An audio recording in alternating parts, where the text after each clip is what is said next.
Salgalú TV Online, comunicación que nos acerca.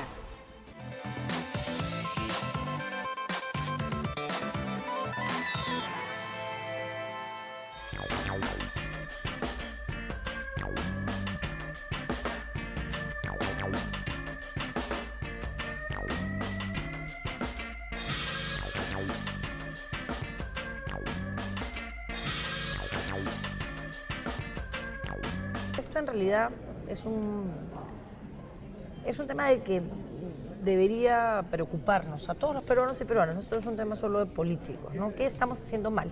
Un país que crece en el orden del 6% y no puede reducir sus niveles de desnutrición y anemia, no tiene foco en la mirada que está haciendo para un país diferente en el largo plazo, ¿no? Si no nos damos cuenta que la atención a la primera infancia es el punto de partida para la transformación de un país en crecimiento, que tiene que generar condiciones de igualdad entre hombres y mujeres, pero también condiciones de igualdad entre las personas que viven en las zonas rurales y las zonas urbanas, en la sierra, en la selva, en la costa.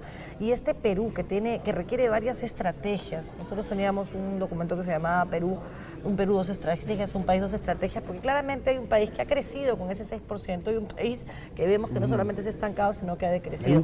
Mucha preocupación, ¿no? Mucha preocupación por la falta de conciencia nacional de que los temas medulares que van a ciertamente transformar nuestro país no se están atendiendo con prioridad. Y por eso la alerta, y por eso se justifica plenamente, porque el día 30 de agosto se presenta un presupuesto, a partir de ese veremos cuáles son las modificaciones que hay y por qué tenemos que pelear.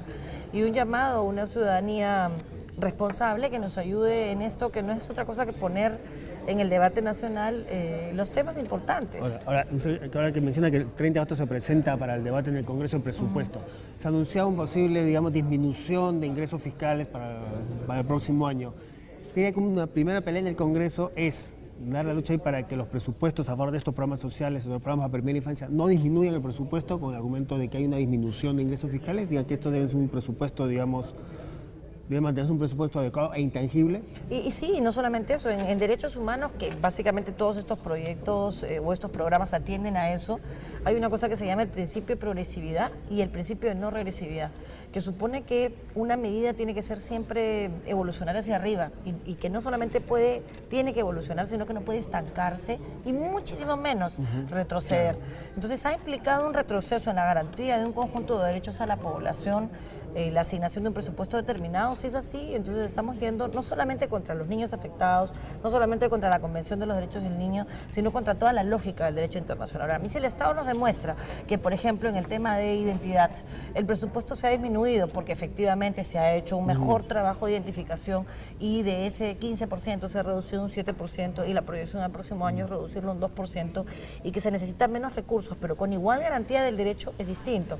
Pero en el tema de anemia, en el tema de desnutrición, en el tema de vivienda, en el tema de agua potable, creo que el presupuesto tiene que abarcar, tiene que ser mayor de manera que se pueda cubrir la necesidad. Entonces hay que leer de la mano la asignación de presupuesto con la cobertura del servicio o el haber cubierto la necesidad y en qué proporción.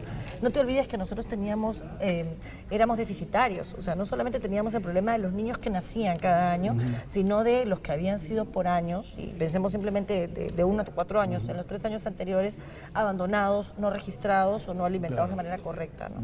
Ahora que menciona la necesidad de que falta una conciencia y una voluntad política, diría que falta voluntad política, por un lado, en el Ejecutivo para priorizar estos temas.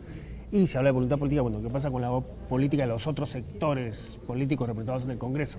Falta todo, en realidad, y te voy a hablar de un caso en particular, la voluntad política puesta de manifiesto por el presidente de la República para combatir la leucemia infantil, dicho en un discurso presidencial en el año 2012, anunciando la creación de un hospital de trasplante de médula, y ha tenido trabas burocráticas que han impedido que hasta el día de hoy se efectúe un trasplante de médula en nuestro país. Recién se inauguró el hospital de San Borja, que ya había sido inaugurado en una primera piedra en el gobierno de García. Una segunda inauguración. 15 días o 20 días antes del segundo mensaje presidencial. Entonces, ¿qué cosa está pasando? Tenemos una serie de problemas, no solo de voluntad política, que digamos es el más grave, porque ya cuando la voluntad política está, lo que hay que hacer es regarla hacia abajo para que se concrete, pero también a veces hay deficiencias del funcionario público que tiene que llevar a cabo el mecanismo concreto de aplicación de la política pública. Por eso es tan importante la denuncia y la creación de una conciencia ciudadana de que existen políticas que tienen que darse, programas que están llamados a darse para que reporten en sus distritos, en sus municipalidades, en sus provincias, en sus regiones, que no se está llevando como debiera ser para poder nosotros como Congreso hacer el trabajo que corresponde. Este tipo de reuniones o eventos o encuentros permiten no solo poner en agenda pública del Estado la prioridad de la primera infancia, sino nos retan a ir transitando de la teoría a la acción concreta. Y en este proceso, efectivamente, en Ayacucho hay estos altos índices como indicadores negativos, la anemia es aún alta respecto al promedio, igual a la desnutrición crónica infantil. Ayacucho, más allá de sus documentos de gestión, ha establecido políticas concretas. Y uno de los objetivos establecidos en el Plan Estratégico Regional, Institucional y en el programa de gobierno de la Gerencia de Desarrollo Social es trabajar por el desarrollo humano y mejorar estos indicadores negativos. Disminuir 12 puntos porcentuales de desnutrición crónica. ¿Para cuándo? En este periodo del 2011 al 2014. O sea, al 12 puntos de lo que tenemos ahora. De lo que teníamos en 35%, hoy estamos en 30 promedio. Tenemos que disminuir. Por lo menos 7 puntos en la de... Nos quedan un promedio de 6 puntos por disminuir estos 2 años. Nos hemos establecido 3 puntos porcentuales cada año. El año pasado de 35 a 30 estamos en ese, sobrepasándole el promedio de 3. Hoy este año esperamos 3 puntos porcentuales y el siguiente año 3. O sea que nos quedarían 6 puntos por debajo de los promedios de 30. Entonces, esto nos reta en Ayacucho y tenemos establecido una estrategia denominada Estrategia Regional Crecer Huari, que es una política intersectorial, intergubernamental de articulación de nuestras intervenciones, tanto de las instituciones públicas como de las privadas, organizaciones no gubernamentales y la sociedad civil organizada. Estamos con ese esfuerzo. Hoy formamos parte de una mancomunidad regional Los Andes y a través de este espacio igual seguimos incidiendo en disminuir la desnutrición crónica, viendo como un indicador trazador de la pobreza, porque nuestra meta es efectivamente contribuir a disminuir la pobreza extrema en nuestra región. Y hay procesos, por cierto, que vienen privilegiándose desde proyectos de inversión pública que trascienden la infraestructura educativa, infraestructura vial, y también proyectos de inversión. ¿Qué prioridad? social, Esa es la pregunta. ¿Qué prioridad tiene el tema de la desnutrición crónica infantil en las políticas del gobierno nacional de Ayacucho? Bueno, su presupuesto, ¿qué prioridad tiene en general la infancia? Primero, el tema del presupuesto por resultados por el sector salud. Y ahí estamos incidiendo en trabajar en las finalidades y las subfinalidades que ya están establecidos. Y esto tiene que ver con el sector salud importante en la atención primaria, en la prevención y promoción de la salud.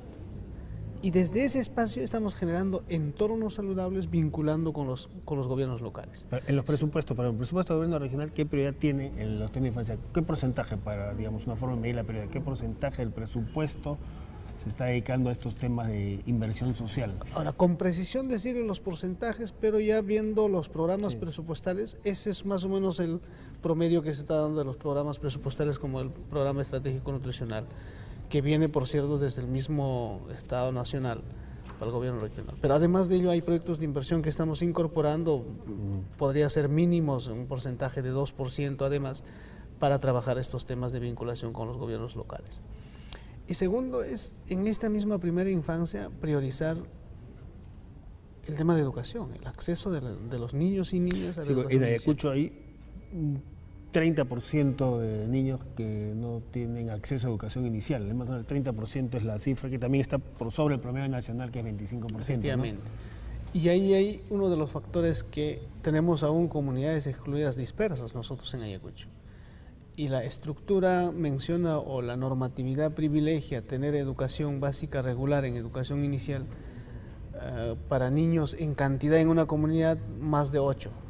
Y donde haya menores de 8, 5, 7, no hay pues una infraestructura, no hay docentes. Hemos planteado junto con el Ministerio de Educación una estrategia de atención a estas comunidades dispersas también. Ahí estamos con ese esfuerzo con pilotos y ojalá que a través de esta y en este proceso de ampliación de cobertura podamos ir mejorando, incorporando a la regularidad del servicio público de educación inicial a los niños. Estamos en ese esfuerzo, es nuestra prioridad. Hay un plan de mediano plazo establecido a partir del proyecto educativo regional, un plan de mediano plazo al 2016 que prioriza exactamente la primera infancia, la educación intercultural bilingüe y también generar un modelo de gestión diferente en educación.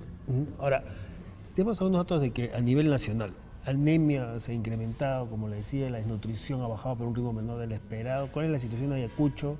¿Y por qué ve usted desde la experiencia del gobierno regional de Ayacucho qué está pasando de que, digamos, estamos retrocediendo en unos casos, no se está avanzando lo suficiente en otros? Probablemente hayamos dado una mirada al tema de la desnutrición crónica y un poco quizás asumo ahí descuidado el tema de anemia y no estábamos dando una mirada y a partir de estos datos que ya son evidentes, no solo hemos generado reuniones técnicas con la Dirección Regional de Salud, sino asumiendo estrategias de incorporar estos multimicronutrientes efectivamente en los niños. Y estamos en ese esfuerzo y aspiramos de que los datos para los siguientes años sean diferentes a partir de este esfuerzo evidente, que también hay algunas cooperantes que vienen ayudándonos en todo este esfuerzo. Ahora, ¿y cómo está funcionando?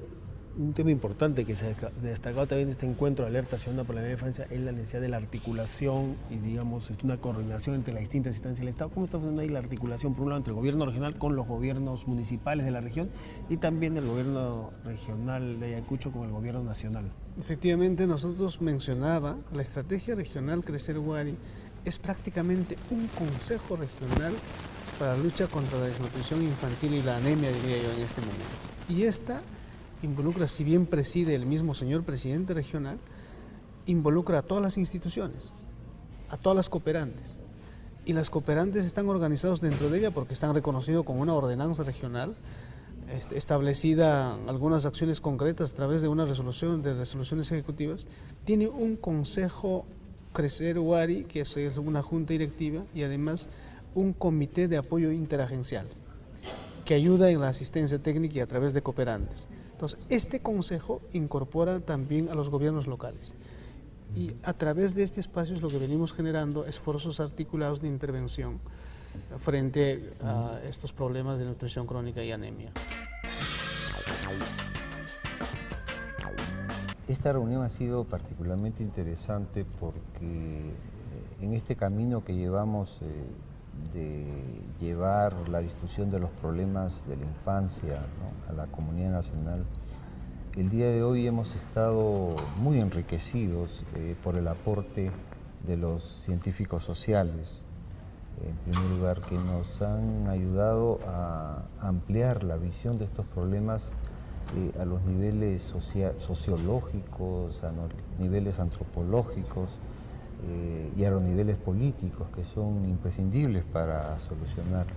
O sea, hemos pasado un poco, como dijiste, del nivel técnico ya al nivel más amplio político, al nivel social, al nivel de derechos, porque en este diálogo se habló del tema de la infancia, pero también, digamos, como parte de un tema de derechos ciudadanos, ¿no? Así es, sí, definitivamente este concepto de derechos pues tiene muchas implicaciones, ¿no? Desde las decisiones que se toman a nivel del Estado, vale decir, del Ejecutivo, el rol de los parlamentarios, ¿no?, hasta la actitud de la propia sociedad civil, ¿no?, que debe estar vigilante con el cumplimiento de estos derechos. Algo muy importante que se dijo, que a diferencia del resto de actores sociales, los niños no tenían una representación política directa. Tampoco, como se dijo, son políticamente rentables, porque obviamente no pueden expresarse. Claro. De ahí la necesidad que alguien o buenas voluntades asuman la defensa de sus derechos en este contexto. Claro, y se habló ahí también de cómo poner el tema de la infancia en la agenda, y se dijo que, bueno, la agenda ¿no?, se suele poner de arriba hacia abajo, ¿no? Es digamos, la instancia de poder quienes determinan la agenda, el poder político y los poderes fácticos. ¿Cómo usted esto que se dijo y cómo hacer entonces para poner el tema de la infancia sí en la agenda? O sea, para invertir esa situación que la agenda se pone en el poder y empezar a poner desde abajo también la agenda pública. Aquí se mencionó que también había mecanismos para poner la agenda desde abajo, ¿no? Y esto era la dramatización, la movilización y lo que ocurre cotidianamente, ¿no? Los sectores más postergados se manifiestan con medidas de fuerza. El reclamo social. Reclamos, tomas de carretera, etc. Bueno, este tipo de posibilidades, en el caso de la infancia, como decían antes, no son posibles porque ya que los niños no pueden participar, se necesita que alguien asuma este mensaje, ¿no? Y creo que la propuesta nuestra es bastante clara, ¿no? Tenemos que ser todos, en base a una conciencia, a un conocimiento y a un compromiso frente a la infancia. Esto debe interesar desde el estadista, que le interesa un capital humano pluripotencial, etcétera, hasta cada familia nuestra que aspira a tener hijos bien desarrollados, educados y que hagan progresar al país. Hay dos temas sobre los que se llamó la atención en esta reunión y que se dijo que eran inaceptables. Uno es los niveles de anemia y desnutrición. Y ahí se destacó que la anemia se ha incrementado, digamos, en lugar de decrecer, la anemia ha aumentado el último año, y en el caso de la desnutrición, si bien está descendido, está bajando por niveles menores de lo esperado. Entonces, sobre eso, ¿qué está pasando? Y esto ocurre a pesar, en un contexto de crecimiento económico y a pesar de que hay una importante cantidad de recursos para los programas sociales. Entonces, lo que se debatió acá, la pregunta es decir, bueno, ¿qué está pasando? ¿Por qué se da esta situación? ¿Por qué la anemia crece y la desnutrición baja pero a un nivel menor del esperado? Sí, precisamente este último punto, ¿no? ¿Por qué pasa esto a pesar que estamos invirtiendo y considerablemente? Yo diría que, aparte de ser conscientes que estamos tratando de revertir una situación determinada estructuralmente, y muy bien lo dijo el doctor Uriel García, esta es población que vive en pobreza, que vive en exclusión social, y es el problema de fondo. Sí cabe hacer una acción proactiva por preservar el desarrollo de los niños, aún a pesar de este contexto negativo, ¿no? Y ahí el tema es cómo están funcionando los programas, es cómo las instituciones encargadas, las que administran esos recursos, están administrándolos y qué estrategias tienen, ¿no? Al respecto, y por lo que a mí respecta, he podido comprobar pues, que estos programas tienen algunos temas, algunas limitaciones que hay que superar, ¿no? ¿Cuáles son esos principales problemas de estos programas por los cuales no están funcionando como deberían? Por ejemplo, se decía que solo se ejecuta una parte de los recursos asignados, ¿no? Analizando el tema, vemos que la parte que no se ejecuta corresponde a la provisión de bienes y servicios. Estamos hablando, en el caso de la anemia, por ejemplo, a la provisión del sulfato ferroso, el medicamento que sirve para combatir la anemia, de los insumos para hacer los exámenes y detectar la anemia. Yo sí puedo decir que al respecto hay un tremendo retraso, hay una ejecución deficiente de esto, ¿no? Lo mismo de los equipos, ¿no? Nuestros programas, nuestras administraciones regionales ejecutan muy bien los presupuestos de personal, donde es bastante alto el nivel, pero mucho menos lo de bienes y servicios. Entonces hay una limitación administrativa, agilidad en la adquisición de bienes y servicios. Hay otro tema relacionado a la oferta de los servicios. Prevalece aún la estrategia de esperar que la gente venga a los servicios y no que los servicios vayan a la gente. Y concretamente me refiero a las capacidades que tienen actualmente nuestros servicios públicos para llegar a los hogares. La experiencia en otros países de América Latina es que la desnutrición no puede combatirse a distancia, ni esperando que lleguen los niños. Hay que ir a buscarlos. Si estamos dando una alimentación complementaria o un micronutriente, hay que comprobar en casa si le están dando. Ver ese niño desnutrido, no en el consultorio del centro de salud, sino en su casa, y ver ahí todos los factores que están interaccionando. Esta capacidad de llegar a la comunidad está deteriorada.